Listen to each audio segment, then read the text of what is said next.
Some first day of school excitement for families in the East Bay. Another district is reopening classrooms after months of pressure from some parents.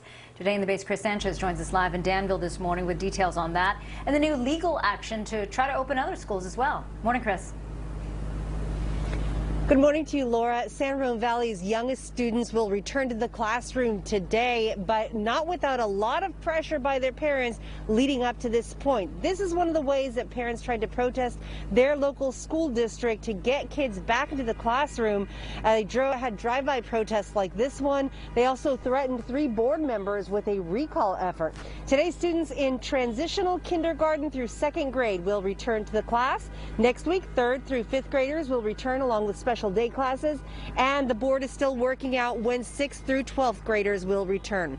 Meanwhile, the legal pressure is mounting in San Francisco, where the city attorney added to the lawsuit against the city's public school district, accusing San Francisco Unified of violating children's constitutional rights to education and of treating rich and poor students differently. Given the impasse between the union and the city, Mayor London Breed just said she can't see how schools will reopen this school year. Now, I asked Governor Newsom about reopening schools yesterday at Levi Stadium and that big sticking point, teacher vaccines.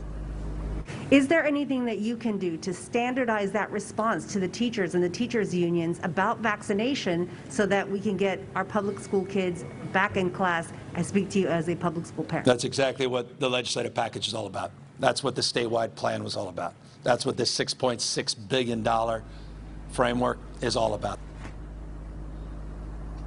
Now, the governor says that we could get that $6.6 billion package this week, which he says addresses learning loss and incentivizes safe reopening.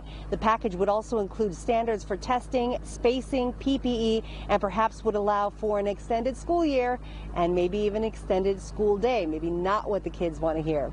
As for teacher vaccines, the governor says the state is not getting enough doses to vaccinate all teachers without taking doses from people 65 years and older who have more serious outcomes from COVID.